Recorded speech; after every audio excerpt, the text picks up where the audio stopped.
جاؤ دیکھو سامنے اوون میں آگ جل رہی ہے، جا کے بیٹھ جاؤ. گھبرا گئے. مولا میرا قصور کیا ہے؟ میں تو خالی آپ کی زیارت کو آیا تھا، السلام علیکم یا ابن رسول اللہ کہنے آیا تھا، آپ مجھے آگ میں جلا رہے ہیں. ابھی یہ باتیں ہو رہی ہیں کہ ایک امام کا مخلص صحابی ہارون مکی آ گیا. اس نے آ کے امام کو سلام کیا. دنیا میں سلام کا ایسا رپلائی کسی کو نہیں ملا ہوگا. امام نے کہا وعلیکم السلام، آگ میں بیٹھ جاؤ. ایک سوال نہیں کیا، ایک سیکنڈ ہیزیٹیشن بھی نہیں. سوال تو چھوڑے، کبھی آدمی ہیزیٹیٹ کرتا. امام نے کہا بیٹھ جاؤ، جا کے آگ میں بیٹھ گیا. یہ الگ بات ہے کہ بعد میں امام نے بغداد سے آنے والے اس مومن سے کہا تھا جا کے دیکھو اس پہ کیا گزری. اور جب یہ گیا تو دیکھا کہ حضرت ابراہیم کا معجزہ تو قرآن میں پڑھا ہے، یہ تو اپنی آنکھ سے دیکھ رہے ہیں. آگ اس کے لیے باغ بن چکی ہے. لیکن امام نے کہا کہ ایسا ہمارا ماننے والا کون ہے؟ سر جھکا کے کہا مولا ایسے تو کوئی نہیں ملے گی. کہا جب تک ایسے ہمارے ماننے والے سامنے نہیں آئیں گے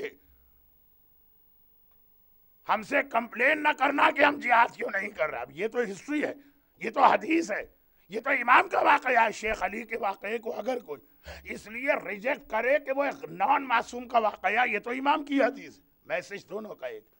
اچھا میسج آپ غلط مت لیجئے گا. آپ اسے کیا میسج لیں گے کہ جی امام کو ایسے ماننے والے چاہیے جو امام کے نام پہ مر جائیں. تو آپ کہیں گے آج تو بہت لوگ امام کے نام پہ مرنے کو تیار. مرنا نہیں، یہی تو غلط فہمی ہوتی ہے. مرنا نہیں، امام کو اس طرح سے فالو کرے کہ جو آرڈر امام دے دے without any hesitation and argument آنکھیں بند کر کے امام کے حکم پہ عمل کرے. اگر مرنے کی بات کرے تو مر جائے، اور اگر امام کہے خاموش اپنے گھر میں بیٹھو اور ساری دنیا میں مسلمانوں پہ ظلم ہو رہا ہے، اور یہ خاموش ہو کے بیٹھ جائے. بات مرنا نہیں ہے، بات یہ کہ امام سے آرگومنٹ نہ کرو، جو امام کہے مان لو. ایسے کہاں؟ دیکھیں آج کل ہوتا کیا ہے، کچھ لوگوں کا نیچر بڑا آفینسو ہوتا ہے، ہر ایک سے لڑنے کو تیار. ان سے اگر جہاد کی بات کی جائے انہیں یہ والا اسلام بہت پسند آتا، اور کہا جائے حسن مجتبیٰ کی طرح سلو کر کے گھر میں بیٹھو، وہ ان کی سمجھ میں نہیں آتا. یہ عالم بزدل ہے، یہ مرجع غلط ہے، یہ مرجع کیوں نہیں بول رہا، یہ مرجع جہاد کا فتویٰ کیوں نہیں دے رہا. مرجع تک بات پہنچ جاتی. اور بعض لوگ بہت ہی زیادہ کاورڈ اور بزدل ہوتے، وہ ذرا سے قربانی دینے کو تیار نہیں ہوتے.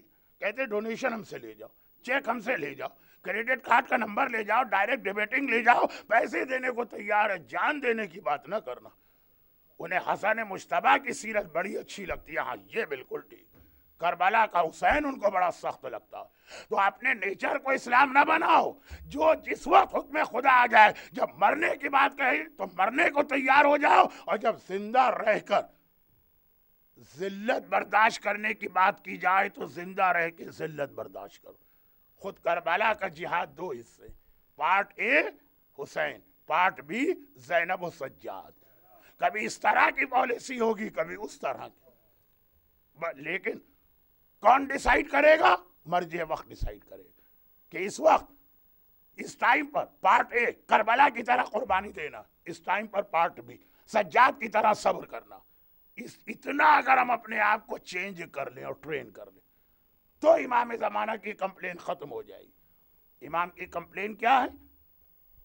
ہمارا ساتھ دینے والا کون؟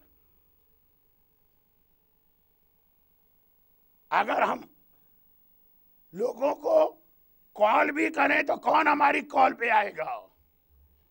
چھٹے امام کی کمپلین یہ، ہمارا ساتھ دینے والا کون؟ اگر ہم کال کریں تو کون ہماری کال کے اوپر ریپلائی بیک کرے گا؟ مگر حسین کو یہ کمپلین نہیں کرنا ہے، کیونکہ حسین کو تو ایک ایسا مل گیا.